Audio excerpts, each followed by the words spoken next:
Hello, my friend. Welcome to our weekly What's Up in Makeup community chat here on my YouTube channel, Jen Loves Reviews. Thank you so much for being here. Today is a very, very special day because we have an interview today. So excited, all the way from Hawaii. Well, you might even be in Hawaii, so it would be right around the corner in Hawaii if you live there. But in Hawaii, we have the fabulous SkinCare by Hyram is with us here today, and I'm so excited. If you've never met him before, oh my goodness, you are in for a treat. I would imagine the vast majority of you that have never met him before, after this, you're going to go to his channel and binge watch about 5 to 6 videos at least. I mean, it's a thing. I think you're absolutely going to love him. But before we get into the interview and I bring him on, I want to quickly say hello to the people that are here in the collective brain of makeup awesomeness, also known as the people that are here in live chat. I guess we're skincare awesomeness today because it's going to be primarily a skincare chat. Debbie Green in the house. Hello, Debbie. Good to see you. Carrie is here and Leslie is here. Let's see. Relusa is here and Dahlia is here and Angel and Nikki is here. She says, I can't watch the 10 a.m. ones because it's 4 a.m. in Hawaii time. So I'm excited to see this one. It was only 10:30 a.m. when she typed that in. Jordan is here. Sandra is here. Emma and Laura. Maria and Ginger and Diana is here. And Katrina. And if I did not say hello to you and welcome to live chat. So if you want to contribute to these live chats in the future, I will put up a place on my Twitter, also on my YouTube community tab, a place where you can ask questions of the person that I'm interviewing. So if you're not following me on Twitter, if you don't check in with your YouTube community tab, that's the place that I usually have a place to ask questions. So all these questions come from my community for Hyram. So I'm going to go ahead and bring him on. And let's see, let's bring him over. Echoey. Now we're okay. We're good now. Can you hear me? Yes. Okay. Hello, Hyram. Hi, Welcome. everyone. Welcome. How are you guys? Hi. It's so good to have you here. Thank you so much for joining us from all of our homes. Thank you for having me. Yes, thank you for being here. So I think that the majority of questions that I want to start with are kind of just a little bit of getting to know you as a person. Yeah, for sure. So skincare is your thing. Yeah. How did my that obsession, come to my be? addiction. Like what's the deal with that? How did that come to be? Yeah, so funny enough, I used to be a makeup artist. I was really into makeup and the YouTube world, and then I was working as a makeup artist at Saks Fifth Avenue and selling skincare on the side as well. And then I saw people drop like thousands of dollars on skincare products, fully believing that they needed to invest that much money to have good skin. And I was thinking to myself, like, what makes this product so special? Like, what justifies that high price point? And so I started looking at the back of ingredient labels and started researching, all the individual ingredients before I started figuring out, like, oh, you don't need to spend that much money on skincare. But I was surrounded every day by people who, really thought that you needed to. And that's kind of like how I started into like the whole that skincare. I'm sure maybe you can relate. I find skincare so addicting. Like once you start learning a little bit, you want to learn more and more and more. It's this hole that you fall in. And then within a month, it was like all I was talking about. Like my coworkers were constantly like asking me about ingredients and stuff like that. And I was like telling them the things that I had learned, and it just became this awesome obsession. So yeah. That is so cool. So it came from just Yeah. being inspired by how expensive high-end skincare is. And being like, wait, Yes. is this really worth it? Like, is the diamond Yeah. powder that's in this actually worth it kind of thing? Yes, literally. Exactly. Nice. Very cool. So you decided, so how did that transition into you starting a YouTube channel? Yeah, so I was, working alongside people who had been working in the industry for about, anywhere from 5 to 25 years, and were very familiar with selling skincare products. But when I started learning about ingredients and I saw that they were asking me questions about ingredients in skincare when I had only been studying for a few months, I started to realize like, oh, there's really a lack of education in the community. Like not many people know about specific ingredients and what they do, and we're more so just familiar with what salespeople will, tell us, and kind of the script that's been passed along from the company to salespeople, which is not their fault, but there's just not I didn't see a greater knowledge. And when I first started my channel, I didn't know like anything. I only knew like about two ingredients, but I was like, I'm just going to start making videos because people, you know, they don't, I want them to be able to be empowered with the ability to make a smart decision when purchasing a skincare product and not just going off of what the salesperson or what the company said, and be able to utilize their own critical thinking to choose what they want to buy. And that's kind of how it inevitably started. I also saw at the time when I started, makeup was all the obsession, and we were still in the whole like full coverage foundation every day, all day kind of craze. And I recognized, I'm like, come a few years from now, people are going to start seeing potential adverse side effects from wearing that much makeup every single day. And they're going to start turning to skincare. And at the time, I wasn't familiar with any content creators talking about skincare. It was just all makeup. So I was like, well, someone should do it, so why not me? And so I just started making videos to hopefully be a resource to just help people understand a little bit more about skincare. And then it went from there. Yeah, absolutely. And it's all we always we go marketing, marketing, marketing. It's all about the marketing sometimes. So it's really nice to have people out there like you who are debunking some of these marketing myths.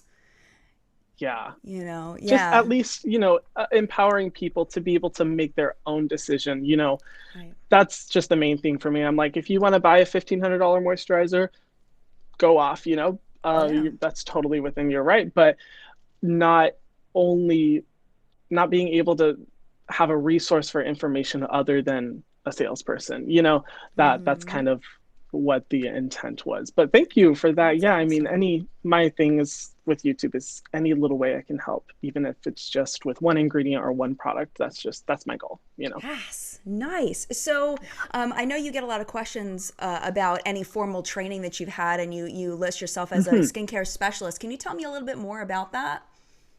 Yeah, for sure.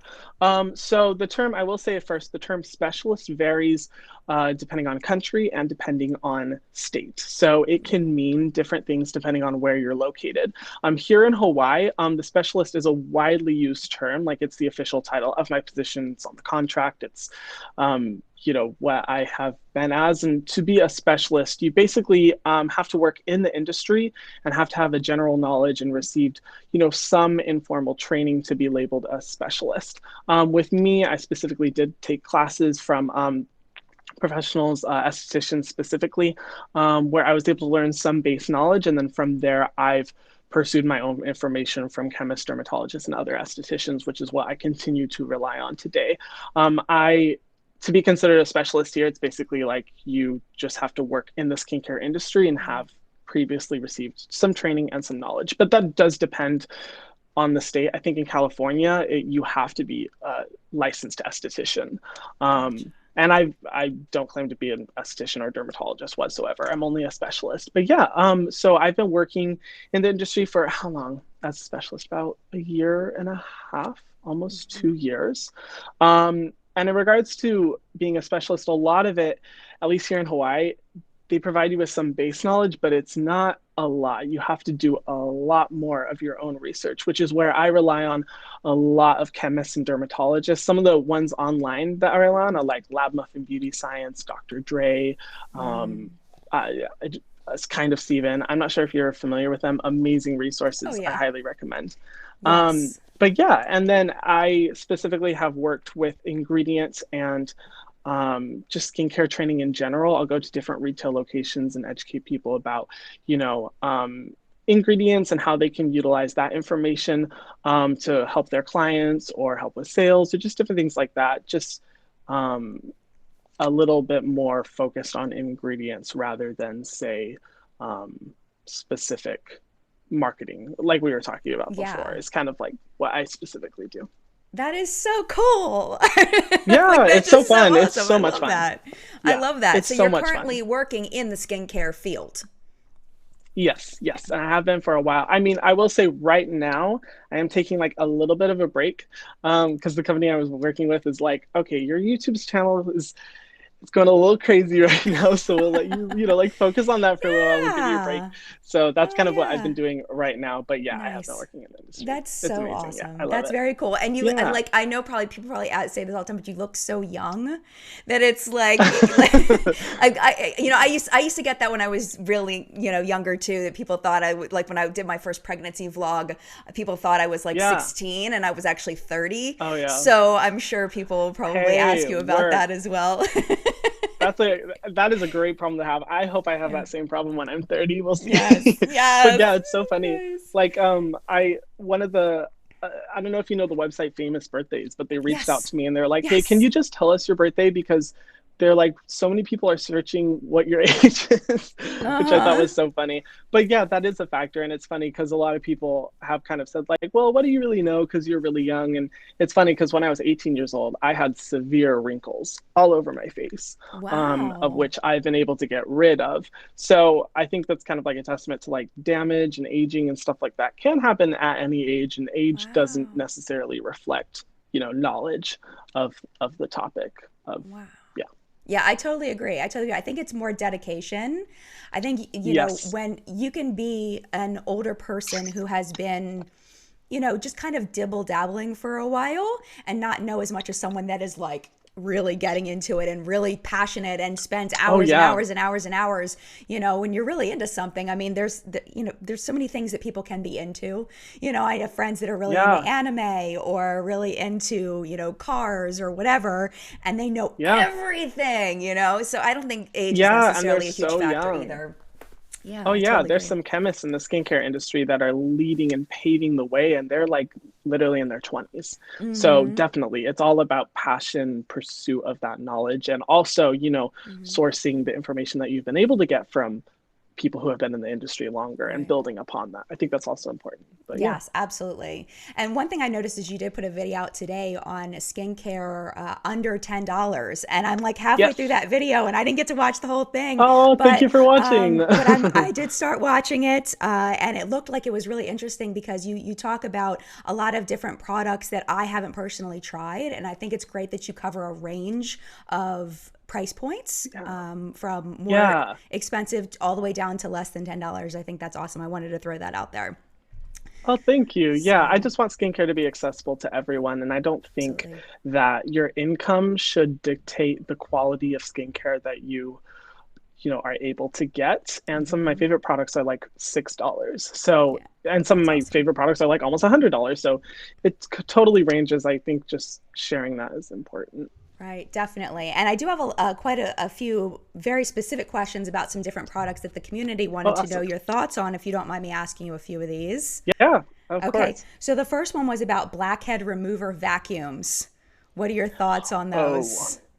I know nothing about this, so I would love to know what you Yeah. think.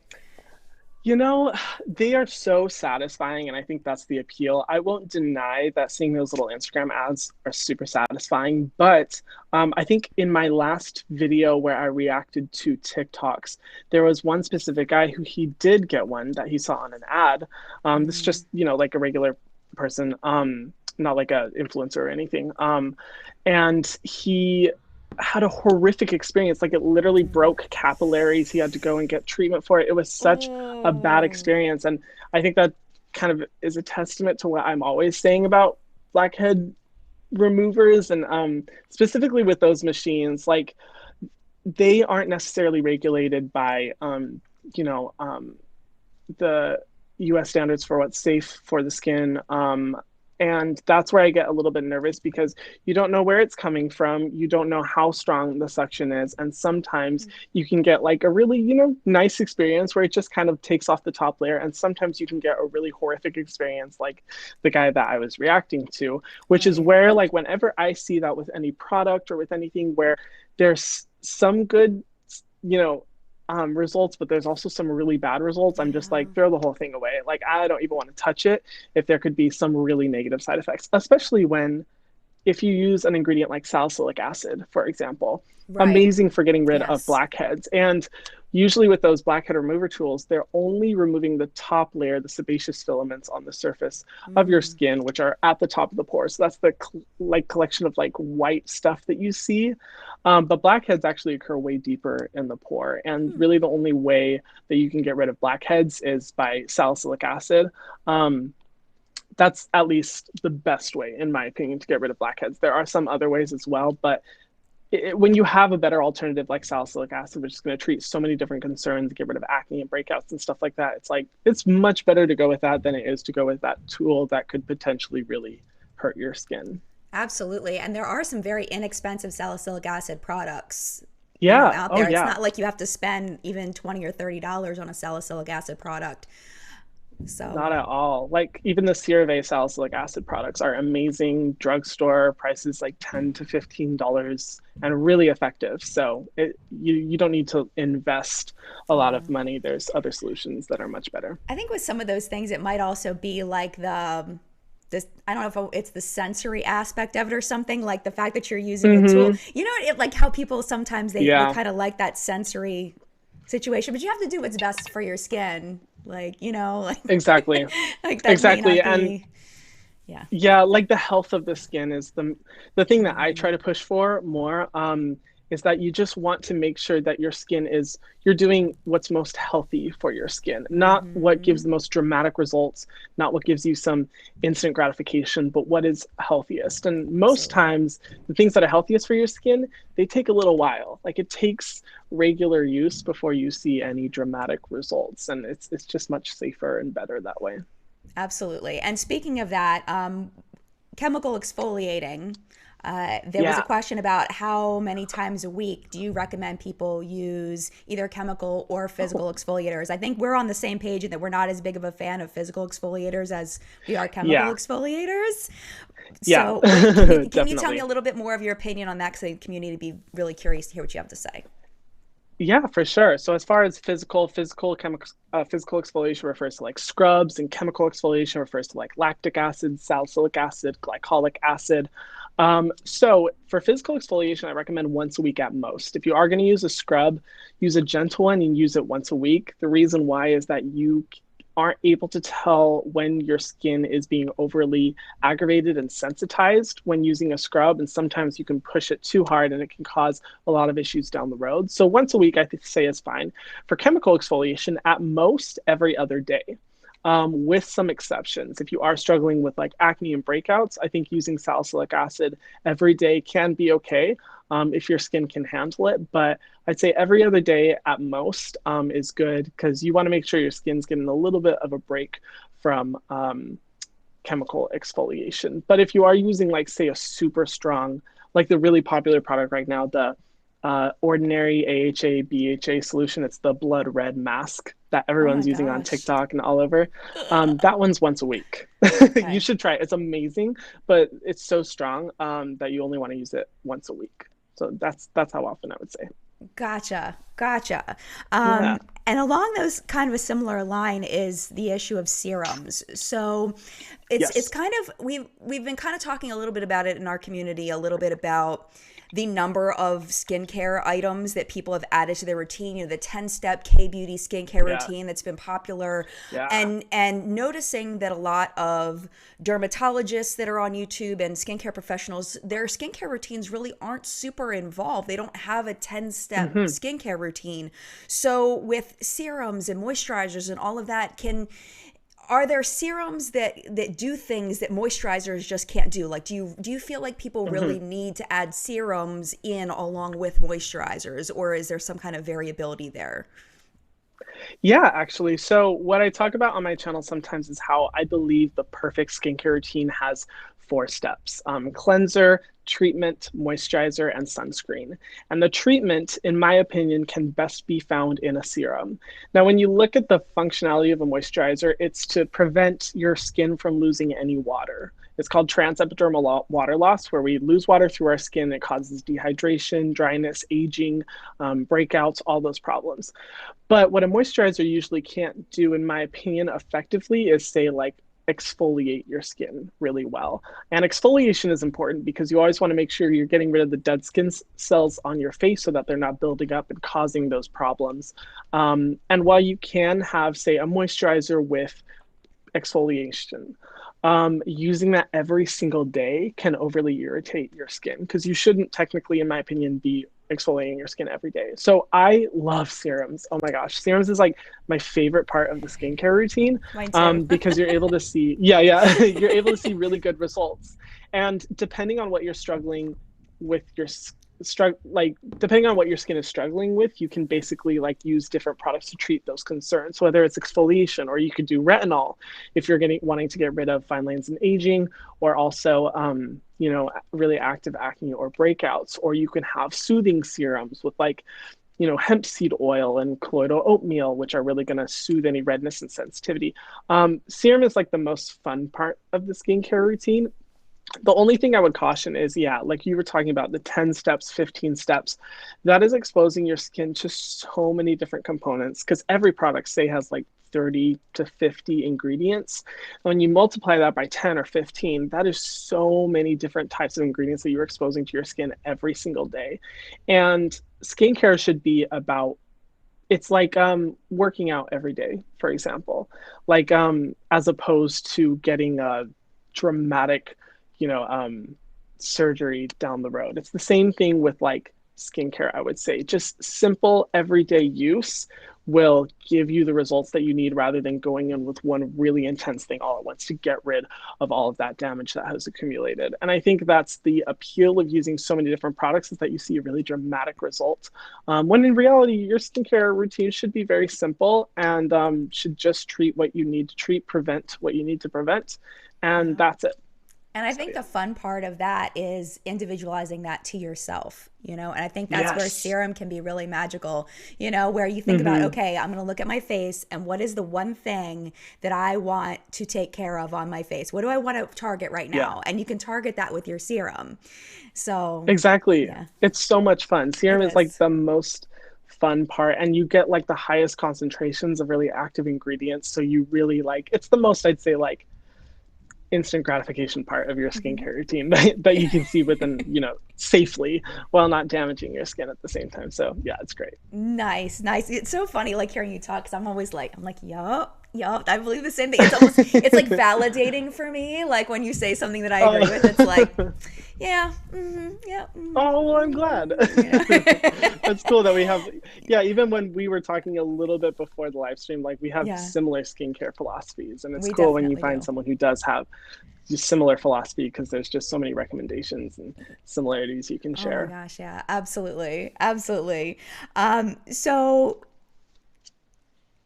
a lot of questions. Moving on from like kind of specific products, Hmm. specific brands. So I know that you've Okay. done the on your channel you do kind of the brand reviews, like the truth about. So you Yes. have the truth about Drunk Hmm. Elephant and the truth about this brand, the truth about this brand. So you've gone through so many different brands on your channel. What would you say are some of your absolute favorite brands where a customer could Ooh, kind of go in and say, okay, there's a product that this looks like it's labeled for me, something that I need. yeah. I could pick this up and probably safely pick that up and do all right.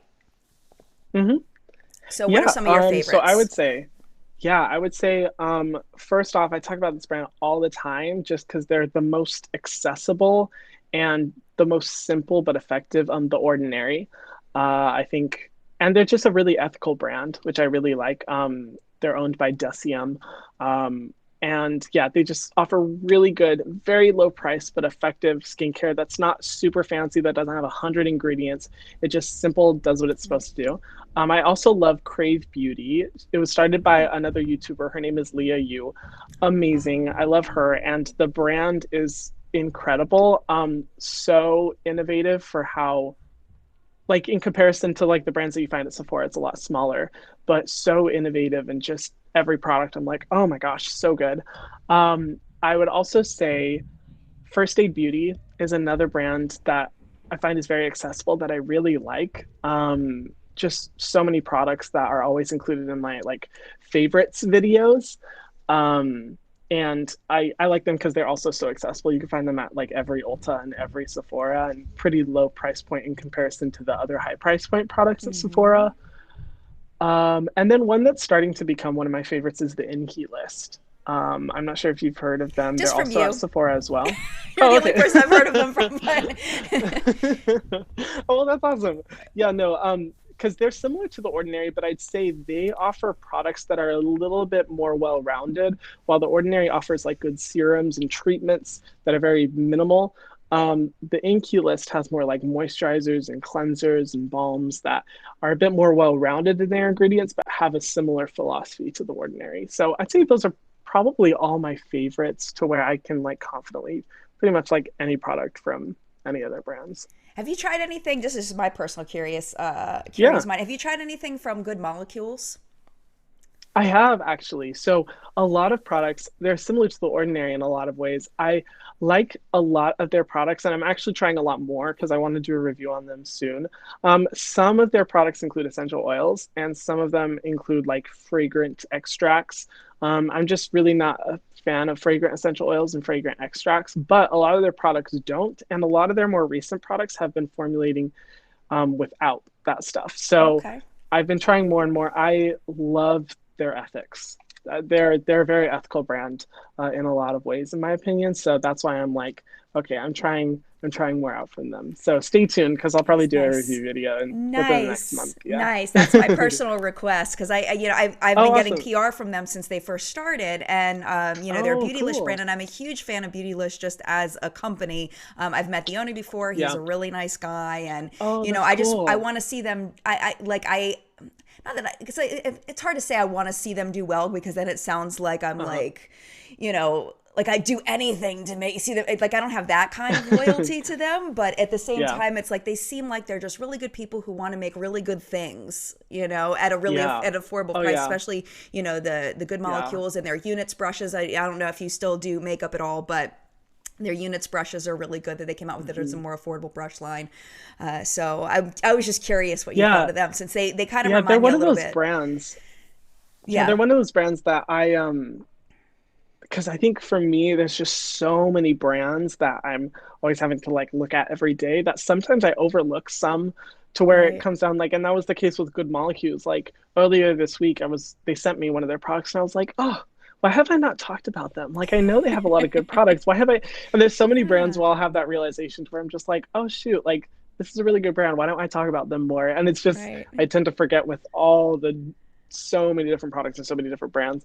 But yeah, Right. I from a brand ethics standpoint, I love so much of what they do. And just for me, any brand that tries as hard as they can to make their price point as low as possible so that it's the most accessible to brands, I automatically have a little bit of respect for because I don't like that. I used to be the type of person that felt like, oh, skincare is only for really like fancy grandmas who have a ton of money and want to put really fancy creams on their face. Like that's what I thought.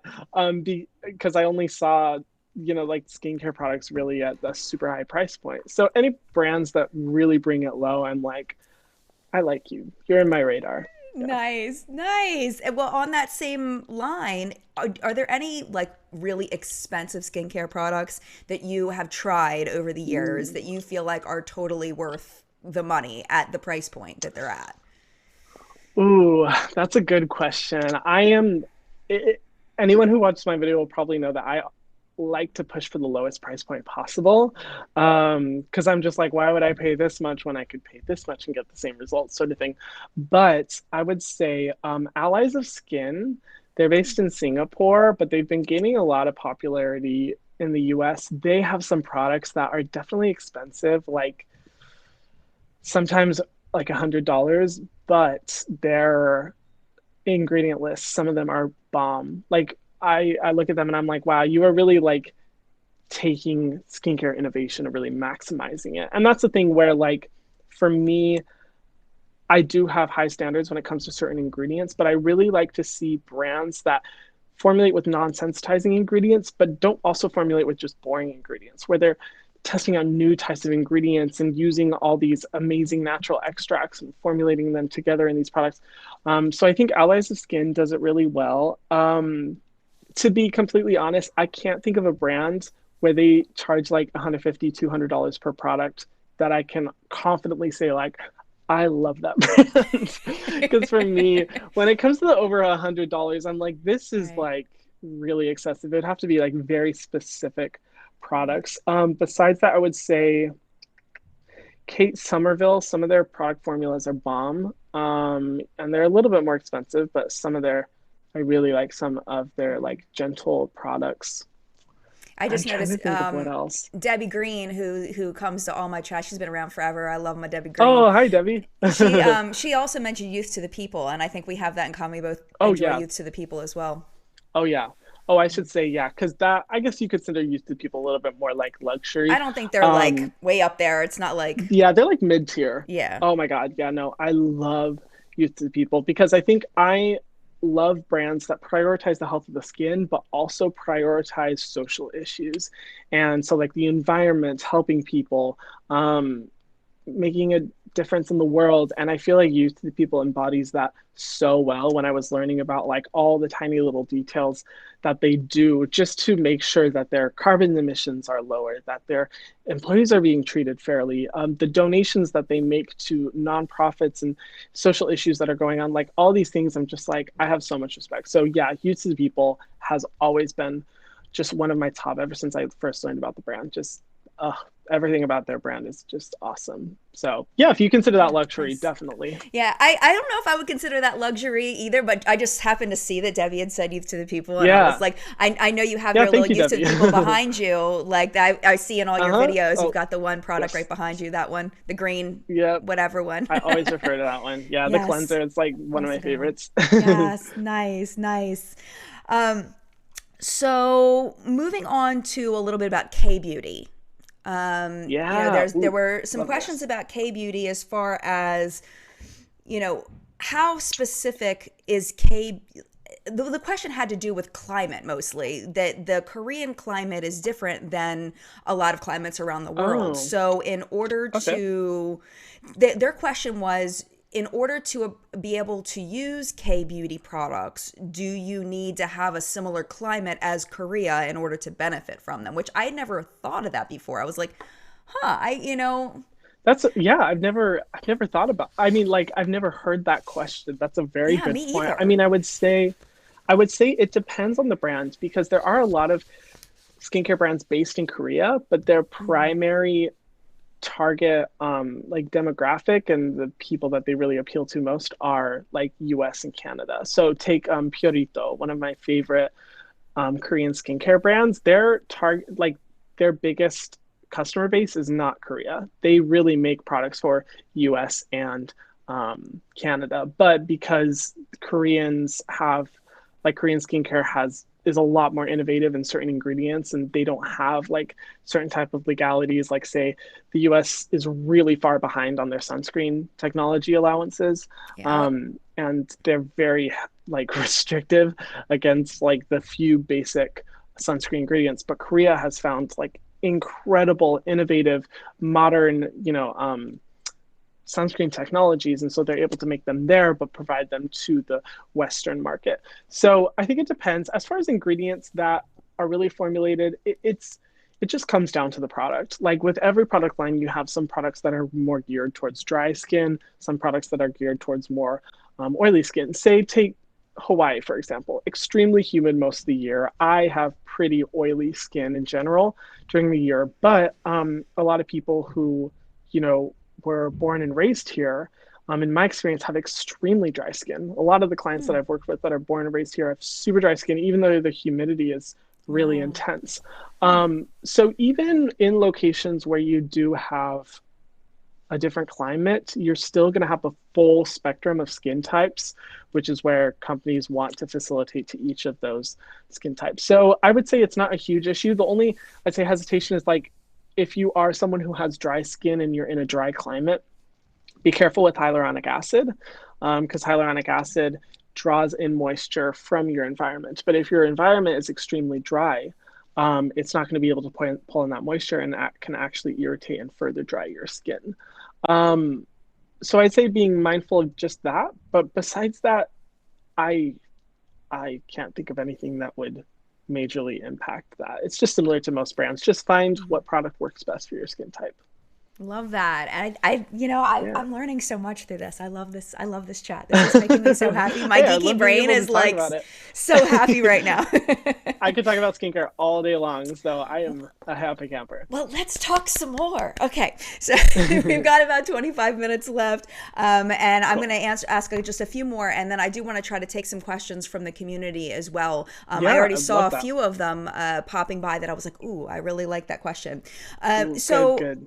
my community was really curious about specific skin types and specific ingredients that you think are great for certain skin types. So my Yeah, audience, I have a wide range of audience from, late teens all the way up through 80s. that's A awesome. huge wide range, but I feel like a large chunk of my audience is looking for skincare for more mature skin. So Hmm. curious about ingredients that, like, if let's say you've got a person who is looking for skincare specifically for mature skin. They're going into the store. They're looking at the back of a box.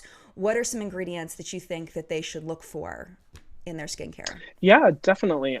So for more mature skin, typically it's usually dehydrated and dry, and usually the main concern is fine lines and aging, and dark spots and pigmentation. Those are typically the main concerns among people with dry skin. Now, I would say the ingredient that I always recommend, because it is the most researched skincare ingredient, is retinol. Retinol is just incredible for repairing damage in the skin. And anyone who does have more mature skin, I'm always recommending it because it not only treats fine lines and wrinkles, it also fades dark spots and pigmentation. It makes the skin look more even toned.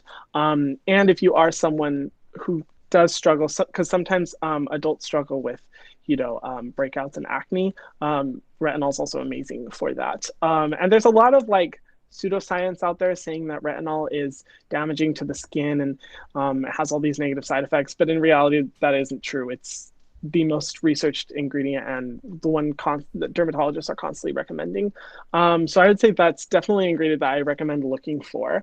But in addition to that, you also want to find really hydrating, moisturizing ingredients. I would say looking for an ingredient that's also very misinterpreted is dimethicone.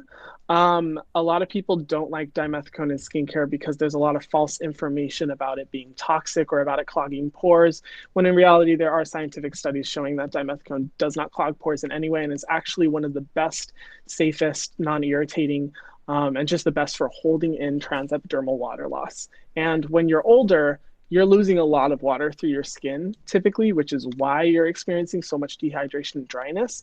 So moisturizers that have a good concentration of dimethicone, maybe not like a ton of silicones. One thing, oh, I feel like I'm going on so many tangents. One thing you That's guys okay. can look for, if you want to find if your product has a lot of silicones, if it has ANE, ANE, or ONE, those are silicones, like 99.99% of the time. And while I love dimethicone, I would say maybe don't use products that have like 9 silicones, but that one's a great one as well.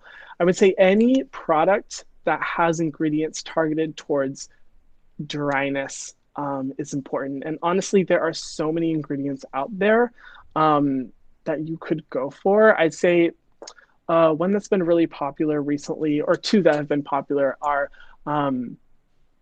cannabis seed oil, hemp seed oil. Really popular for hydration, soothing redness, and sensitivity. That's one of the most moisturizing oils out there that's really popular right now. Those are really good. Also, beta glucans, those are also popular in Korean skincare. Amazing for moisture, really, really hydrating and moisturizing the face, but also soothing redness and sensitivity too, which I think is important. If you are using a retinol, you want to make sure you're compensating with good hydrating ingredients that are also going to reduce any possible sensitivity that you could see from that. But I'd say like those are the two main things that I recommend to mature clients, and those are typically the two factors that dermatologists and chemists are usually recommending as well, at least from what I've seen. I hope that answers the Nice. question. Yeah, no, that's great. No, that's great. Cool. The only one I was thinking, I was wondering if you were going to say was peptides. because that's something Oh that I yeah, love. I another love my one. Oh my gosh. peptides. Yeah, I mean, Peptides are yeah, amazing. That's the thing. There's so many ingredients. I there's wish so I could like many. There's go so through many. every single one. Oh Peptides yeah. are also amazing because they have some firming side effects. Definitely also good for soothing sensitivity, kind of assist in that damage repair that retinol will really hyper focus on. Totally. Like, Yeah. oh, I could just go on and I know on. there's so Yeah. many. There's so many. That was just one I Yeah, wanted to so add into many. the mix. Yeah, thank you for doing that. That's a good Yeah. one, definitely. And then there's been a lot of questions in the chat that I've seen about acne, cystic acne specifically, Yes. because we know that BHAs are great for whiteheads and blackheads, but as far as like, because cystic acne, correct me if I'm wrong, but cystic acne is different than whiteheads and blackheads. Is that Very correct? different. Very Okay. different. Yes. So, what would you recommend as far as affordable products or ingredients to look for cystic acne? Yeah, so I'm going to be completely honest. When it comes to cystic acne, that is usually cystic acne, it's usually something going on in the body that's causing it. And I I usually hesitate when it comes to recommending a lot of products for cystic acne because when you do get to the point of having cystic acne, um, that's usually where I send people to a dermatologist. If you don't have access to a dermatologist, watching Dr. Dre on YouTube, she's an amazing resource for that. I get a little nervous because that is a more medical condition as opposed to just a skin issue. The thing that I always say for people with cystic acne and the night and day results that I've seen within clients is try watching your diet.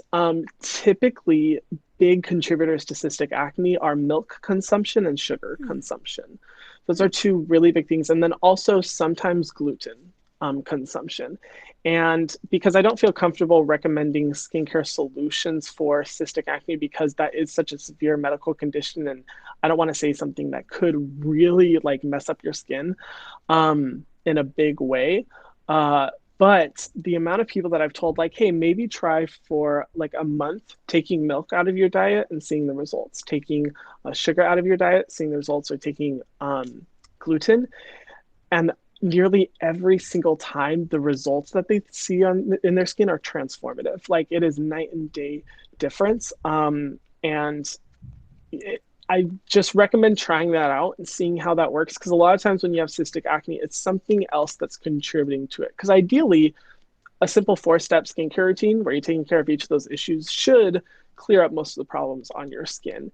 If you are having cystic acne, it's usually something else contributing to it. And a lot of times it can be diet. But I personally would recommend watching Dr. Dre on YouTube. But there's also other dermatologists too, Dr. Sam Bunting or Dr. David Lin. Amazing resources for more information about cystic acne. I would feel more comfortable with their recommendations than me personally because I just don't want to mess up your guys' skin. Yeah, and what was it? It Yeah. was I think it was a Dr. Mike. It was his TED talk, and he was Yeah, saying, Dr. Mike. celebrate people who are okay with saying I don't know or I'm not Yes. comfortable with giving this answer because it's important to be able to say that where our limits are. Not being because I'm not a dermatologist, you're not a dermatologist, so there's a Hmm. limit to where when we should kind of say, okay, this is beyond where I'm at. And I just admire you Hmm. for being okay with Well, thank saying you. that. And I think that people should respect that you are okay with saying that. And I just think that's really cool. I just wanted to say that. Oh, thank you. Yeah, I I think mean, that's my great. goal was Yeah. never to be like the skincare resource on YouTube. Like people come to me for their solutions. No, my goal has always just been for people who don't know much about skincare, who are Right. just getting into the whole world of it. I want to be a helpful resource to help them learn a little bit more. And then if you Absolutely. want to pursue more information, amazing chemists and dermatologists available at as a resource for that. So Absolutely. yeah, I completely agree with what you and Dr. Mike said. Like it's important to know where your limitations are, but also being able to point people in the right direction for taking care of those things. Absolutely. Absolutely. And I just love this conversation. It's making me so happy. I know this is so awesome. Yeah, you're awesome. This is great. Oh, thanks. I think you're awesome. So okay, so let's see. Where do I want to go next? There's a bunch of different. Let's see. Okay, we've kind of talked about that. Okay, sulfates was another question Oh, people were uh-huh. asking about. Sodium lauryl, sodium laureth. We see it in shampoos, we see it in cleansers. what's your general opinion on sulfates as a cleanser in general? Yeah. So I don't agree with the notion that they are toxic or terrible for the skin. Typically, sulfates are recommended as very safe cleansing agents by the majority of dermatologists out there. And when looking purely at research and people who know how to correctly interpret scientific research out there, sulfates are not bad.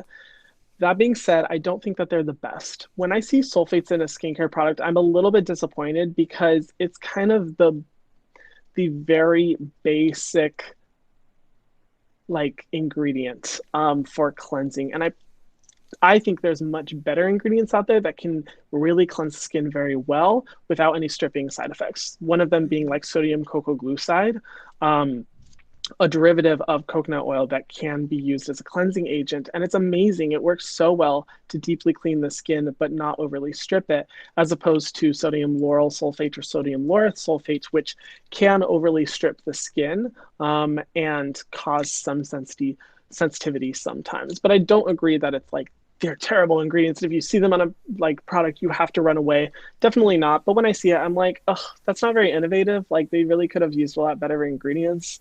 Yeah. I'm not very impressed when I see it. I think there's better Yeah. options out there. And it seems like some people are more sensitive to it than others.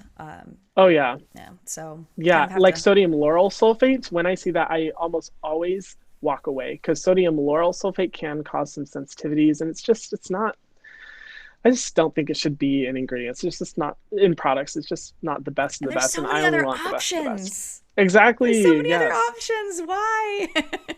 I know. Totally. Totally. Okay, the last one from my pre-given questions is I'm super curious about this because I got lost in this research and I got so Ooh, confused and like I was like I'm I'm ready. just skipping out on this because I'm like I don't know what's real, I don't know what's not real. Blue light skincare. Do you know Oh, anything yes. about blue light skincare? Because some things I was reading was saying that it was necessary and that we need this blue light protection. And then some was saying that it's just kind of a hokey marketing thing. What's your thought on that? Yeah. Yeah, so I've actually gone down a rabbit hole of that as well. I've seen so many sources talk about the damage of blue light, but I have yet to find them linked to really convincing research. And on the contrary, I find a lot of chemists that have said like products marketed towards blue light is kind of a hoax. I do believe that blue light damage does exist. And I think there's research out there pointing to that, but it's so infinitely smaller than the damage that we face, say, from the sun. And people, as is, aren't really doing a good job of protecting their skin from the sun. So the whole focus on blue light is kind of a little bit extra, in my opinion. But zinc oxide has been found to be a good protectant from blue light. Dr. Dre has talked about that in her videos. And you can find zinc oxide in pretty much all of mineral sunscreens. So I just say like just wear your sunscreen, just wear your Yeah. mineral sunscreen, and that's really all you have to worry about for blue light. Because as far as research goes, there's just so little, and even the little bit that's out there is basically saying like, look, in comparison to sun damage, why are we even having this conversation about blue light? Because it's so Right. infinitely smaller of a Yeah. scale than the sun. Yeah, it Yeah. almost seems like brands are trying to look for a new way to market more products. So they've Yes, kind of, definitely. that yes, it's a thing, but it may not Mhm. be our biggest battle, like you're saying. Exactly. Yeah. And I mean, there are some ingredients that have been potentially shown to, fight against blue light damage, which is great. And I'm not saying like companies are necessarily lying because that's kind of the way of the market. Like you figure out how you're different, and companies a lot of times hop on these little things that when people Yeah. start talking about it, or when there could be some damage coming from this, or when this ingredient could potentially be good, they'll maximize the marketing. But as far as Right. actual like technology pieces to fight against blue light damage and stuff that people will spend hundreds of dollars on, I'm like, don't even bother. It's not Right. worth it at all. Yeah. Okay. Well, that's interesting to hear your point of view on it because, like I said, I got Yeah, that's lost just in my it a little opinion. bit. But I feel like, just kind of building on that, the research just isn't there for efficacy of different skincare products. We see all these A lot, algae yeah. extracts and all these, herbal extracts and all these things that claim to do all of this stuff. But there just isn't enough money or energy put toward researching to see whether they actually work. So I find myself saying sometimes, Exactly. well, they people who are selling it says that it could do this, but it only happened in a petri Yeah. dish, you know, in Yeah, 1982. Like I don't know. exactly. And if there is research out there, it's done by a company, so it's completely biased. Right. It's not Yeah. unbiased. Companies maybe will say like, Yeah. look, we did tests and we did this research, but it's like, well, you were funded by the company. So how do we Right. know that like you're actually showing the best results and not completely biased? Hmm. I'm really hoping the future of skincare brings about an unbiased research resource to where we can test Yes. all of these ingredients, but it's funded not by huge skincare companies. That may be Right. idealistic, but I hope it's in the future because we Yeah. desperately need more research around ingredients. Absolutely, 100%. So, All right, I'm going to go and ask, find from the community real quick because we're starting to run yay! a little short on time. So we're going to That's see okay. what some of the. Okay, this is a good question. I have a video on this, but we'll see what Hyram says. See if we match. What is the Cool. best sunscreen? This is from Julie. She wants to know what is the best Okay. sunscreen that won't give off bad flashback. Oh, yes. Um, Flashback is usually the worst in mineral sunscreens, like zinc oxide and titanium dioxide give off heavy flash. Honestly, I am such a huge fan of Korean sunscreens. I talk about one, the Purito Centella unscented SPF, and if you live in the USA and in Canada, at least people have told me that you have access to it. I've bought it from companies like Yes Style or Style Vana, sometimes Amazon too. Incredible sunscreen. It uses innovative filters that I was talking about before, but it literally looks like a moisturizer. Absolutely no wet cast whatsoever and no flashback. It literally just looks like a moisturizer. I always recommend that. There are chemical sunscreens in the USA, but chemical sunscreens can be so irritating to the skin that I just don't recommend them. Um, so I would say that, in my opinion, that's just the best one I've been able to find. Nice. All right. Melissa wants to know what's your opinion of the clean or all natural movement in skincare? Ooh, I'm actually working on a video about this, but I would Nice. say I'm Subscribe. somewhere in the thank you, thank you. I'm somewhere in the middle. I definitely think that really support the side of the clean beauty movement that's focused on environmental sustainability.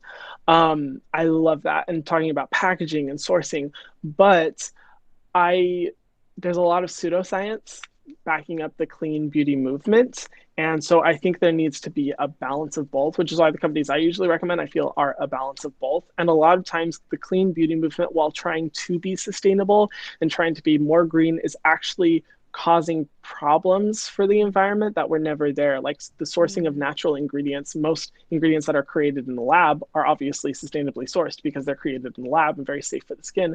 But when you're getting a huge amount of ingredients that are sourced from around the world, there's more potential for slave labor, for unsustainable practices, different things like that. And right. that definitely needs to be talked about. But I'll be making a whole video sharing all my opinions because I am I have a lot of thoughts about A that. lot of opinions. So stay Yes, a tuned. He's lot. getting all of his ideas together. He's going to put it all together for you. Okay, so this is interesting. How can the use of silicones in skincare be good for the environment or bad for the environment? How does that affect? I know you're Yes, very environmentally focused. That's from Carol Lee. definitely. Yeah, so I'd say going in with I am pretty selective about the silicones that I use. I like dimethicone and I always pronounce it wrong. Cyclopentasiloxane. Cyclopentasiloxane. Yes, I I always, got you. I if got you you. watch my videos, my pronunciation Yep. of ingredients is like horrible, but I know them. Yes, both of those are good because they have been found to safely break down in the environment and not cause any negative side effects to like marine wildlife or to the earth. But where I'd say is a little bit easier, like when you're looking at products, look at how many silicones the product has, because some silicones have been found to not be good for the environment while others have. And when you have a product that has 8, 9, 10 different types of silicones, you run the risk of potentially using a non-sustainable silicone, and that's where I tend to gravitate towards more moisturizers that have like dimethicone, because that's just like one of the best ones out there for that. But I'm also currently doing research about every individual silicone and their Oh, environmental wow. impact, but I found that those Nice. ones are pretty much the best ones to go with from what I've been able to Awesome. find so far. But if any of you guys have any sources or research, feel free to send them my way because I'm always wanting to learn. Nice. All right. K Joe wants to know, what is Ooh, your that's a best cool name. advice for dark circles under the eyes? Ooh, yeah. So it depends whether they're genetic or if they've developed over time. If you've kind of always had darkness under the eyes ever since like you went through puberty, there really isn't anything for that. But if you have noticed it happening over time, I would say definitely good ones to go in. I like going in with a retinol eye cream. The Inculus has an awesome one. First Aid Beauty has an amazing one. Those ones really help for getting rid of darkness. Vitamin C can help, but vitamin C can also turn really quickly. And can cause sensitivity when it turns, and putting that all the way up underneath the eye is just a little bit more hesitant for me. Also, niacinamide is a great brightening agent that soothes sensitivity. I recommend try starting out with niacinamide. The Ordinary has a great serum for that. See how it works under the eye area, and then if you're, wanting more results, retinol is definitely a great one to go in with. Nice. Now, this Yeah. one is from Ashley. And I know, Okay. as someone that gets a lot of questions in skincare, it's sometimes hard to talk about a brand specifically, especially if you're not super Uh huh. familiar with the product. So you may or may not be familiar, but this has been asked multiple times, is your opinion on Okay. Tula skincare. Do you know anything about Oh Tula? yeah. Okay. Yeah, so I've actually been doing a little bit more because I've seen that request come up a lot and a lot of advertisements. Some of their products I like because they're formulated without essential oils and fragrance. A lot of their products have essential oils, from what I remember. Um, and this is where I do need to look at every individual product because it kind of varies. Um, I still haven't made up my full opinion when it comes to them, but I'm not completely like against them because I have seen some products with potential, but from also what I've seen, I'm not like fully on board because I know some of their products include fragrant essential oils and fragrance, um, and some irritating natural extracts. So I'm still making up my mind on that, but I've seen that request come in so many times that I may actually do a dedicated video to it because it's just come up so often. Yeah, totally. And they seem to tout a lot of their like milk proteins and things like that. They have like a Hmm. some kind of, I forget exactly what it is, but there's like a milk protein that they use a lot, lactobacillus something or another. I don't know. Hmm. So, but Yeah, I feel yeah, like it's like a those are ferment. kind of those ingredients where I wish we just had more research. Yeah, Like I yeah, wish we had something solid that said, yes, this yeah. works, or yes, no, this doesn't work. Yeah.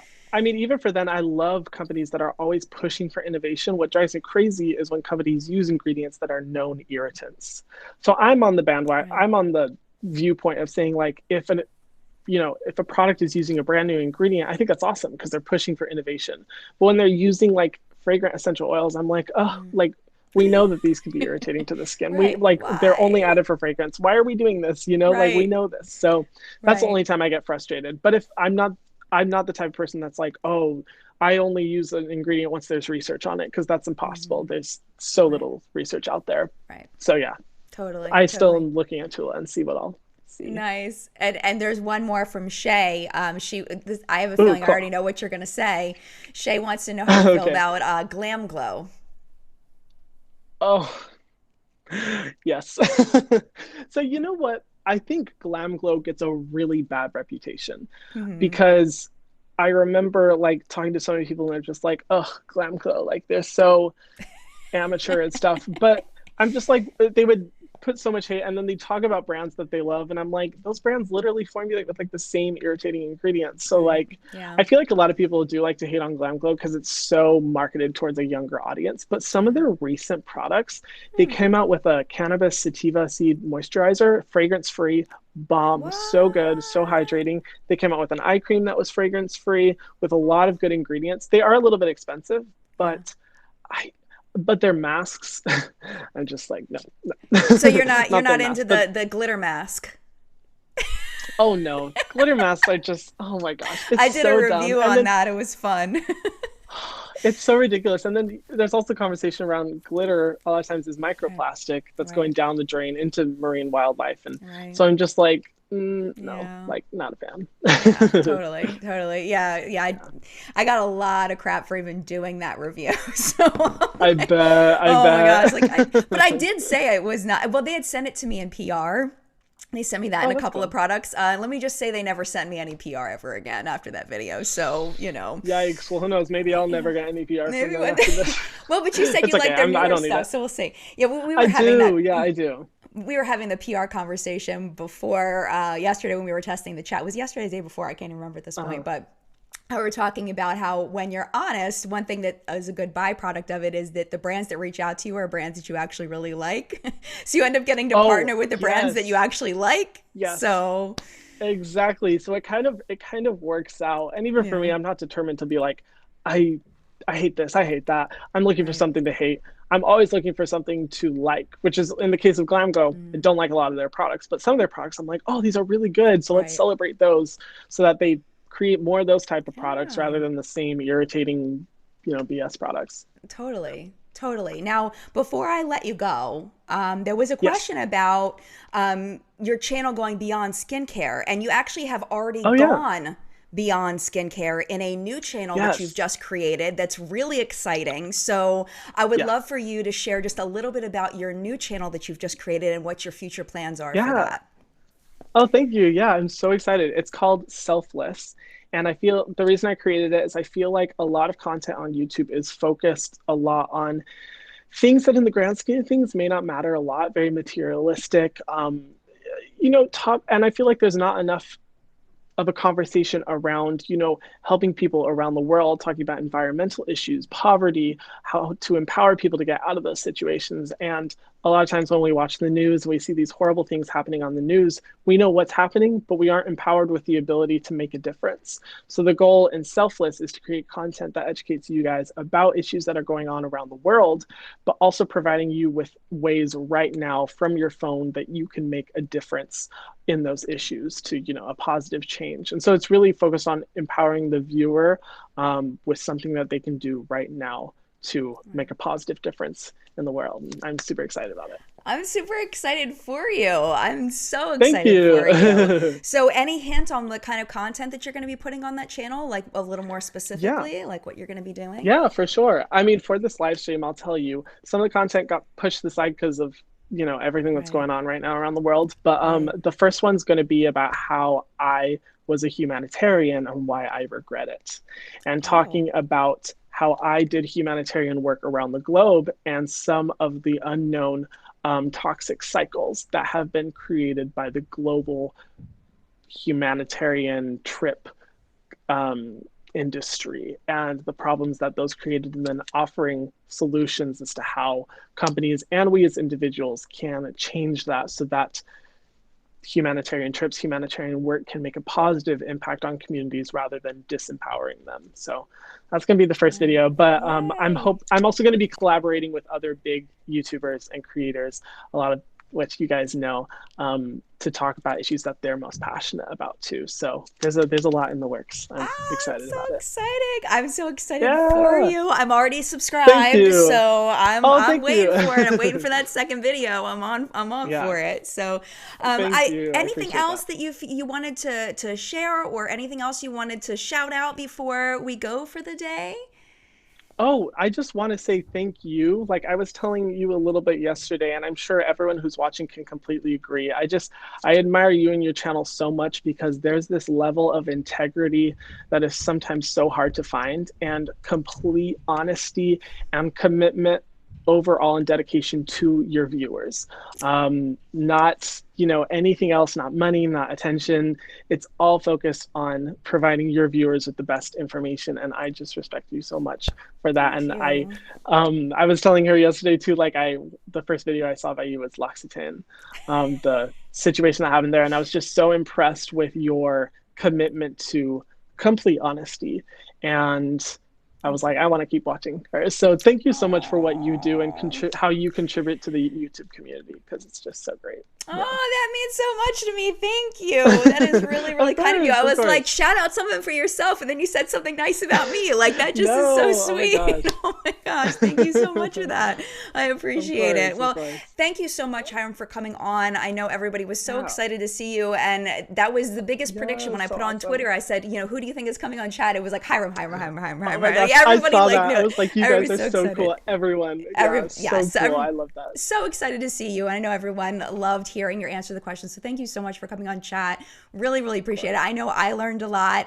If you are watching this and you're Good. not already subscribed to Hiram, I have his YouTube channel linked right now underneath the Thank video. you. And then I'm also going to link Selfless down there as soon as I can get off here and link Oh, it. But if you thank just you. search YouTube Selfless and then filter it by the channel, you should be able to find it that way as well. So thank you guys so much for being here in live chat. Thank Really you guys. appreciate it. And mad love to all of you. And Hiram and I will see you on our channels very, very soon. Thank you to the moderators for your good job Yes. today in chat. Well done. Yes, thank you. And we will see you very, very soon. Bye. Bye, guys.